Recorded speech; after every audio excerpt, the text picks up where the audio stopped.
दशस्वमेधी पुनर्ति जन्म कृष्ण प्रणामेन न पुनर्भवाय।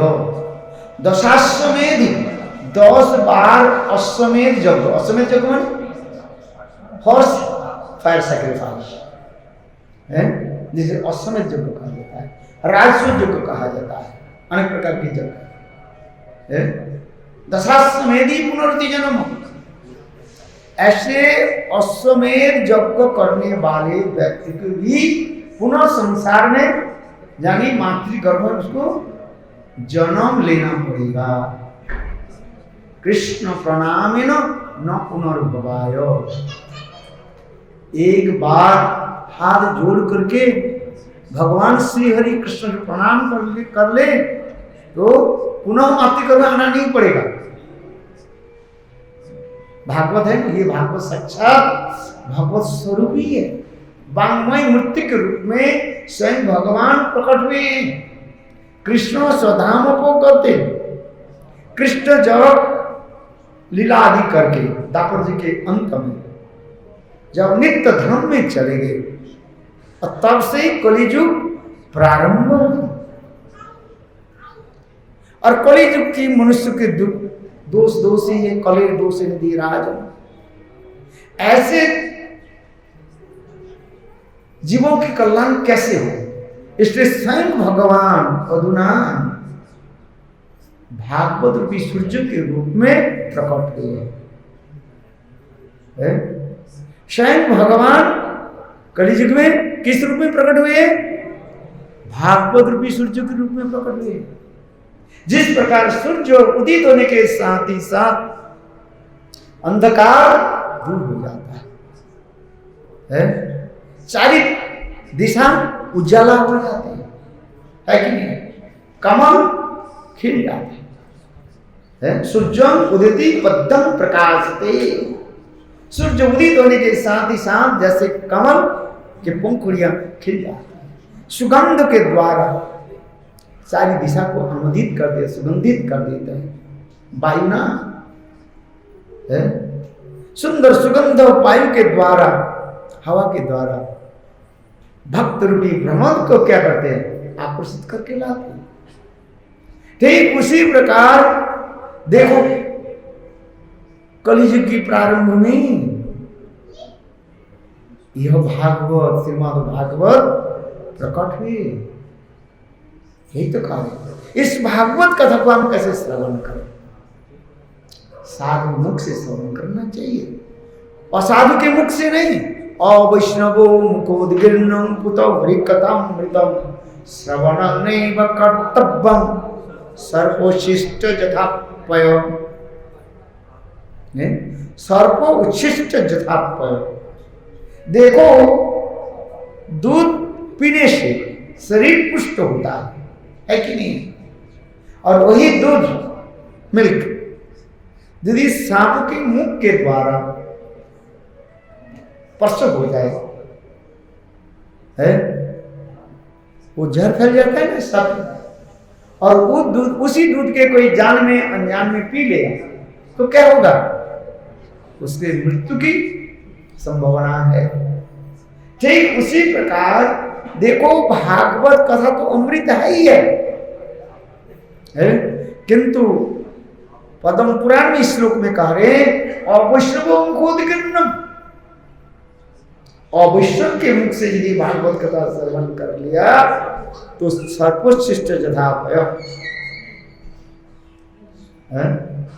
अवैष्णव के मुखारविंद से मुख से हरि कथा श्रवण करना नहीं चाहिए।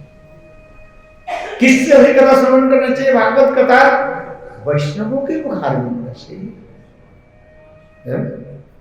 शुद्ध सदाचारी वैष्णव के मुखारविंद से हरि कथा से। एक कहता है पद्म पुराण में लिख रहे अवैष्णवो मुखोद्गीर्णं पुतो हरिकथामृतं श्रवणं नैव कर्तव्यं सर्पोच्छिष्ट यथापय। ये श्रीमद् भागवत कथा ये कोई साधारण नहीं, ये साक्षात भगवत स्वरूप ही है। मैंने पहले कहा ये भागवत कथा को क्या कहा जाता है? वांग्मय मूर्ति भी कहा जाता है। साक्षात भगवान वांग्मय के रूप में प्रकट हुए। शब्द ब्रह्म ट्रांसेंडेंटल वाइब्रेशन शाम जी का है।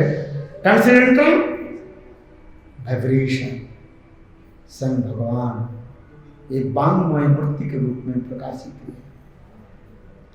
और ये साक्षात भागवत हमें श्रवण करना चाहिए। इसलिए पद्म पुराण में और भी वर्णन कर रहे हैं।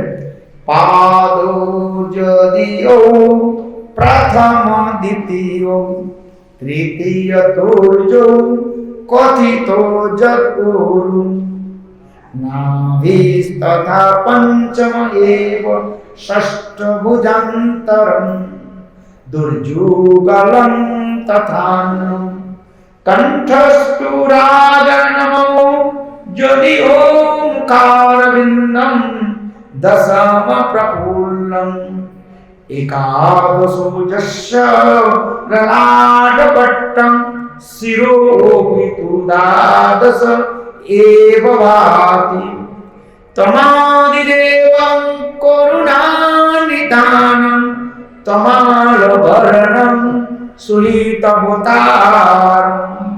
अपार संसार समुद्र सेतुं भजामहे भागवत स्वरूपं भजामहे भागवत स्वरूपम। कितने सुंदर श्लोक संग व्यासदेव गोस्वामी पाद इस श्लोक की प्रकट किया। तमादिदेवं करुणा निधानम तमाल वर्णम श्वेतावतारम अपार संसार समुद्र सेतु भजामहे भागवत स्वरूपम। हम लोग सब भव समुद्र में हम डूब रहे हैं।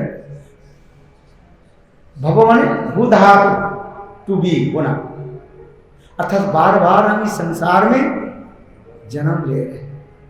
again and again take part in the ocean of माया। माया समुद्र में हम बार बार आ रहे हैं, जा रहे हैं, डूब रहे हैं। इस माया रूपी समुद्र से उद्धार होने की उपाय क्या? इस श्लोक में करें। जिस प्रकार समुद्र पार करने के लिए क्या चाहिए? सेतु चाहिए। जैसे भगवान रामचंद्र लंका जाने के लिए समुद्र के ऊपर क्या बनाए? सेतु बनाए ना है? तो इस प्रकार भागवत रूपी महासेतु की आश्रय करने पर जीव अति सहज रूप में मायावी संसार समुद्र को पार करके चले जाए। इसलिए पार संसार समुद्र सेतु भजामहे भागवत स्वरूप तमादि देवम। हे भगवान, आप स्वयं आदि देव है, करुणा के आप निधान स्वरूप है। आप तमाल वर्ण है, समस्त मंगलमय शब्दिक आपके सब कुछ मंगल है, सर्वमंगल मंगली। जिनके नाम ग्रहण करने से सब पाप नष्ट हो जाता है, सब प्रकार के अशुभ नाश हो जाता है। और क्या होता है आप बताओ?